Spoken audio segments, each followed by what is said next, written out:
While most studies of global modernities focus on literary texts, we have endeavored to take a look at how performing arts, like dance, were also affected by the sweeping wave of modernism. As Isadora Duncan says, dancing is the highest intelligence in the freest body. Among the modern dance forms of India, Rabindranath opens up the space where multiple dance forms, including traditional classical dance, Western dance, tribal and folk dance forms, interact with each other in a common creative consciousness. And the global polymath at whose endeavor such an experimental form was to be inaugurated is Rabindranath Tagore. Tagore's ideology of dance, though not pronouncedly elaborated in his writings, it is not much different from his ideology of art and its role in human life. Moreover, Tagore was himself over enthusiastic to experiment and revisualize dance as not only a revered discipline but as a form of expression which is independent of the limitations of language. Momo chitte nrite nritte keje nache tata thoi thoi. The concept of Chitto in Tagore's poetic universe is not mere consciousness, which is bound within the confines of a single self. For Tagore, Chitto is a shared consciousness at whose tug humanity is often moved to creative impulses. This shared consciousness, which is like a web of thoughts scattered across land, water, and universe, often gives rise to a selfhood otherwise suffering from a state of disconnectedness. He terms this selfhood exalting in creative fulfillment as Atma-Shakti.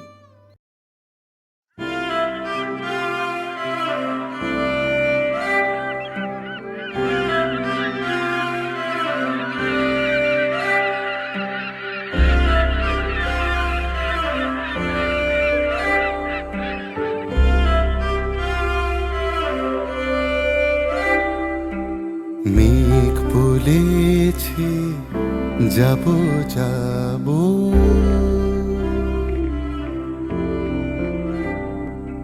মেঘ বলেছে যাব যাব রাত বলেছে যায় সাগর বলে কুল মিলেছে আমি তো আর না মেঘ বলেছে যাব যাব রাত বলেছে যায় সাগর বলে কুল মিলেছে আমি তো আর না Tagore's vision of an intercultural exchange, which echoes his idea of a global modernity, can be understood from one of his letters to C.F. Andrews. I quote, "Whatever we understand and enjoy in human products instantly become ours, wherever they might have their origin. I am proud of my humanity when I can acknowledge the poets and artists of other countries as my own." Unquote.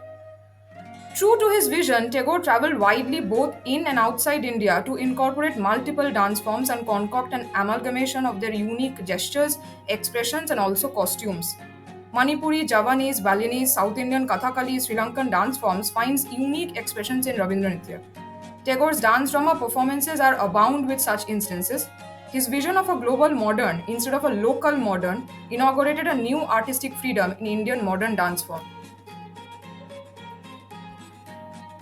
Born in 1879 and growing up in a New Jersey farm, Ruth Denis felt her connection to dance from a very young age. She moved to New York quite early on and started learning dance and even performing in vaudeville houses and dime museums.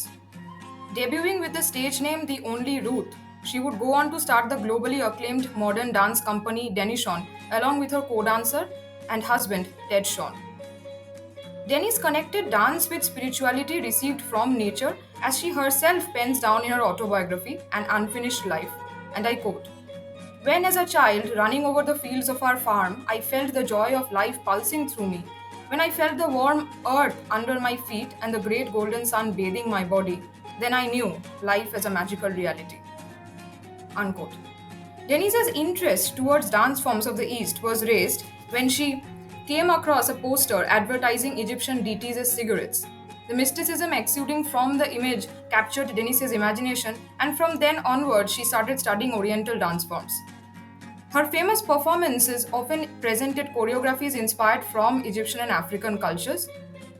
Denishon, though the heart of American, rather Western contemporary dance, was a school where ballet exercises were routinely practiced along with Javanese arm movements and yoga. Classes on Oriental dance forms were a must for every Denishon student. Denishon performed globally, where their repertoires included both Western and Eastern dance performances. Ruth St. Denis, Ted Shawn, and their troupe of 8 dancers visited Southeast Asia, specifically India, during 1926 as part of their 18-month tour of the Orient. It can be found in unofficial records that Denis visited Indian temple dancers and other street performers to learn about the movements, gestures, and expressions, including costumes and jewelry of Oriental dance forms. An interesting anecdote regarding Denise's incorporating Eastern dress and fashion in her Orientalia repertoire is that she herself learned how to drape a sari from Indians settled and living abroad. Denis's performances, breaking from Western classical forms of ballet, often showcased gestures and free body movements loyal to rhythm and the core feeling of the performing piece itself. For her repertoire of Oriental dances, though her gaze was that of a mystic and exotic interpretation, it still attempts to revolutionize Eastern dance forms by including freer movements. Denis would embody and capture the movements of the object of her performance, whether it be incense, or snake charmer, or the snake itself, or a yogi, or even the celebrated beloved of Krishna, Radha. The spiritual connection between the performer and the performance was of greatest importance to her, bringing a new vision to modern dance. Ruth St. Denis and Rabindranath Tagore crossed each other's path in the United States in 1930. Both of them were engaged with interpretations of dance which were heavily dependent on embodying the object of expression through free flowing movements and gestures. The choreographies would defy realistic representations and would not be restricted to a particular code of expressions as maintained in classical dance forms ranging from Odissi, Bharatanatyam, even ballet.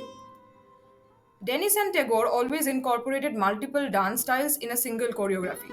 The attention paid to the visuals of the performance in terms of stage setting, backdrop, costumes are also few of the things that resulted from both of their detailed visualization of the matter or object to be represented. Denis's performances of incense, Radha, Yogi, East Indian Nach, the Cobras depicts detailed study of costume, which contributed to the representation. More than a formal disciplinary approach to dance, Tagore and Denis's core beliefs, working behind their philosophy of dance, stems from nature and spirituality. Nature's imprint on man through the movements found in it, and how man receives the innermost spiritual inspiration to create from nature itself.